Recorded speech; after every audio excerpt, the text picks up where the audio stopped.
Now we will solve the question number 1 of exercise number 10.1. Question number 1 is a square and a rectangular field with measurements as given in figure. ये कहता है कि एक square है और एक rectangle है जिसके मेजरमेंट्स आपको फिगर में दी हुई है द सेम पेरीमीटर, मगर दोनों का स्क्वायर और रेक्टेंगल का पेरीमीटर सेम है. Which field has larger area, मगर हमें निकालना है कि किस फील्ड का, स्क्वायर का या रेक्टेंगल का. स्क्वायर और रेक्टेंगल में देखना हमें ये किस फील्ड का ज्यादा एरिया है. सबसे पहले आप देखेंगे फिगर की तरफ, ये देखो ये स्क्वायर है, इसका एक डायमेंशन 60 मीटर है. इसका मकसद है कि आपको मैंने ये पढ़ाया भी है इससे पहले कि स्क्वायर में हर एक साइड बराबर होता है. अगर ये साइड इसका 60 है तो ये साइड भी इसका 60 ही बनेगा, तो ये साइड भी इसका 60 ही बनेगा और ये साइड भी 60. तो इस तरीके से हमें इस स्क्वायर का जो पेरीमीटर है वो निकालना आसान हो जाएगा. तो सबसे पहले मैं लिखूंगा, पहले हम स्क्वायर की ही बात करेंगे और उसके बाद जब हमें इस स्क्वायर का पेरीमीटर आएगा, इसका तो पेरीमीटर पता नहीं है रेक्टेंगुलर फील्ड का, तो जब हमें स्क्वायर का पेरीमीटर पता चलेगा उसके हिसाब से, मगर क्वेश्चन हमें कहता है कि दोनों फिगर्स का पेरीमीटर सेम है, तो जब हमें स्क्वायर का पता चलेगा जितना इसका पेरीमीटर होगा उतना ही इस रेक्टेंगुलर फील्ड का भी पेरीमीटर होगा. तो सबसे पहले हम क्या लिखेंगे, इधर क्वेश्चन में हम सबसे पहले लिखेंगे साइड ऑफ स्क्वायर. पहले हम स्क्वायर की ही बात करेंगे, इसका साइड निकालेंगे. साइड ऑफ स्क्वायर हमारा दिया हुआ है दैट इज 60 मीटर. ये 60 मीटर है, इधर मैंने लिखा हुआ है. उसके बाद मैंने कहा कि मैं पहले पेरीमीटर ऑफ स्क्वायर निकालूंगा. उसके बाद मैंने पेरीमीटर ऑफ स्क्वायर निकाला. आपको मैंने बोला है 4a या 4 इंटू साइड, और देखो 4 इंटू साइड हमारा कितना, इसका 60, दैट इज 4 इंटू 60, वो निकलता है 240 मीटर. तो इस तरीके से अगर इस फिगर का पेरीमीटर हमें पता चल गया, इसका पेरीमीटर हमें 240 मीटर है, तो ऑब्वियसली क्योंकि क्वेश्चन हमें कह रहा है कि दोनों फिगर्स का पेरीमीटर बराबर है, अगर इसका पेरीमीटर 240 है तो इस रेक्टेंगल का भी पेरीमीटर 240 ही है. तो इससे पता चलता है कि दोनों फिगर्स का सेम पेरीमीटर है. अब मगर इसका पेरीमीटर तो हमें आ गया स्क्वायर का, मगर इसका तो नहीं है. हम लिख सकते हैं पेरीमीटर ऑफ रेक्टेंगल, इसका पेरीमीटर तो इस पेरीमीटर के बराबर है, हम लिखेंगे but perimeter of rectangle is equal to perimeter of square. वो मैंने लिखा है. और उसके बाद मगर पेरीमीटर ऑफ रेक्टेंगल को मैंने फार्मूला आपको बताई है कि रेक्टेंगल का पेरीमीटर कैसे निकाला जाता है. वो होता है ट्वाइस लेंथ प्लस ब्रेड्थ. ये फार्मूला है इसकी. पेरीमीटर ऑफ रेक्टेंगल के नीचे मैं लिखूंगा, अब इसका पेरीमीटर फार्मूला मैं लिखूंगा ट्वाइस लेंथ प्लस ब्रेड्थ. मगर पेरीमीटर ऑफ स्क्वायर तो मैंने निकाला हुआ है 240. तो ये फार्मूला और ये हम करेंगे बराबर 240 के, क्योंकि ये हो गया यहाँ से इस साइड में है पेरीमीटर ऑफ रेक्टेंगल, उस साइड में है पेरीमीटर ऑफ स्क्वायर, वो तो निकला हुआ है 240. तो इसके हिसाब से जो ये 2 है, तो फिर मैंने इसकी सबस्टिट्यूट वैल्यू किया फिगर से. ये देखो 2 मैंने लिखा है, फिर ब्रैकेट लेंथ, आप देखो इस रेक्टेंगल की लेंथ वो है लिखी हुई है यहाँ 80 मीटर, वहां भी दिया हुआ है, इसकी लेंथ दी हुई है, मगर ब्रेड्थ मालूम नहीं है हमें, क्योंकि हमें एरिया निकालना है. इसका हम स्क्वायर का हम एरिया निकाल सकते थे साइड स्क्वायर, मगर इसको हमें ब्रेड्थ चाहिए. रेक्टेंगल को एरिया निकालने के लिए लेंथ इंटू ब्रेड्थ, इसको हमें ब्रेड्थ चाहिए, वो हमें पता नहीं है, तो वो यहां से हमें इस पेरीमीटर से आ जाएगी वो ब्रेड्थ. तो इस तरह से 2 into 80 plus B equal to 240.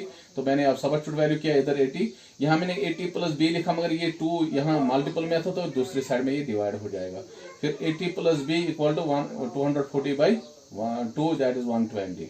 तो इम्प्लाइज बी इक्वल टू 120, यहाँ 120 माइनस हम करेंगे इसको, ये जो 80 है ये उस साइड जाएगा, ये ट्रांसपोज हो जाएगा, तो यहाँ पॉजिटिव वहाँ माइनस हो जाएगा, ये 120 माइनस 80 बनेगा.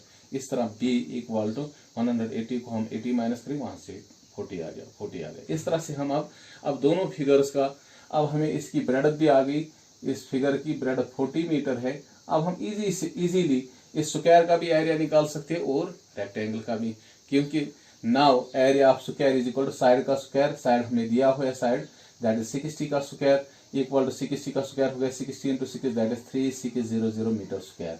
मीटर स्क्वायर में आ गया इससे, क्योंकि मैंने आपको बोला standard unit of area is वो स्क्वायर में, square centimetre, square metre, square kilometre लिखते हैं. आल्सो हम अब इस फिगर का भी अपनी आसानी से निकाल सकते हैं। Area of rectangle equal to length into breadth, that is इसकी लेंथ अब 80 है और ब्रेड 40 है। 80 into 40 that is 3200 metre square. अब अगर आप देखोगे स्क्वायर का 3600 मीटर स्क्वायर है और रेक्टेंगल का 3200 मीटर स्क्वायर है, किसका एरिया ज्यादा है? एरिया किसका ज्यादा लार्जर है? हम कह सकते हैं क्योंकि 3600 इज ग्रेटर देन 3200, हम कहेंगे therefore square has larger area. Thank you.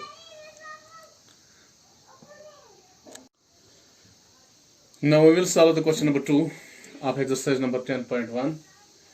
Mrs Kamran has a square plot. Mrs Kamran के पास ये स्क्वायर प्लॉट है, ये थोड़ा स्क्वायर प्लॉट था ये इसका।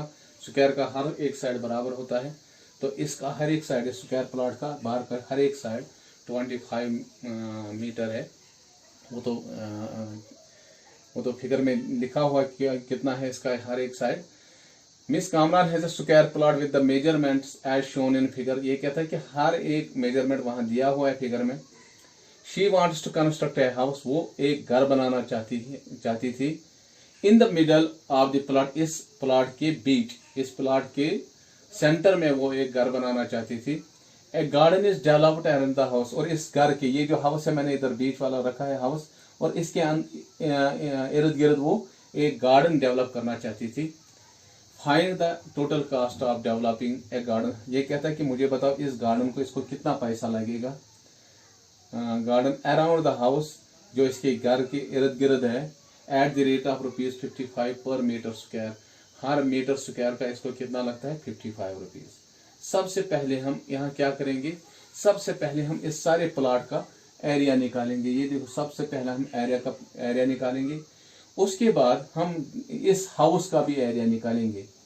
देखो, जब हम सारे प्लॉट का एरिया निकालेंगे तो उसके बाद हम ये एरिया, ये हाउस का एरिया, इसको माइनस करेंगे, तो वहां से हमें ये एरिया ऑफ गार्डन आ जाएगा। ये गार्डन वाला हिस्सा आएगा, ये ग्रीन वाला, ये हमने ग्रीन कलर किया हुआ है इसको, ये ग्रीन, इस ग्रीन हिस्से का हमें एरिया आ जाएगा। तो उसके बाद हम इसको हर एक मीटर स्क्वायर का 55 लगता है, तो जितने मीटर स्क्वायर हमें इसका एरिया बचेगा इस गार्डन का, इसको इंटू 55 करके हम इसका ये कास्ट निकाल सकते हैं। तो सबसे पहले मैंने क्या कहा आपको, सबसे पहले हम साइड ऑफ स्क्वायर देखेंगे। इसका साइड कितना है? 25 मीटर है। Therefore area of square plot, मैंने स्क्वायर का एरिया आपको इससे पहले भी बताया, वो है साइड का स्क्वायर इक्वल, तो साइड हमारा 25 है, 25 का स्क्वायर हो गया 25 into 25, that is 625 metre square. इस तरह हमारा इस सारे प्लॉट का जो एरिया है वो कितना आ गया है? 625 मीटर स्क्वायर। अब हमें हाउस का एरिया निकालना। नाउ लेंथ ऑफ हाउस, हमारी लेंथ हाउस की क्या है?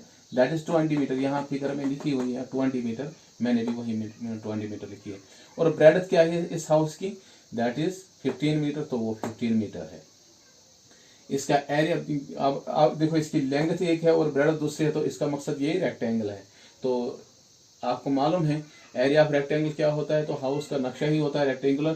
तो स्क्वायर भी हो सकता है, मगर यहाँ तो है रेक्टेंगुलर, क्योंकि एक ज्यादा है, एक डायमेंशन ज्यादा है, दूसरा कम है। तो इस तरह इसका जो एरिया हो वो रेक्टेंगल का एरिया होगा। देयरफॉर एरिया ऑफ हाउस हम लिख सकते हैं, ये रेक्टेंगल है, ब्रैकेट में हम लिख सकते हो रेक्टेंगल है।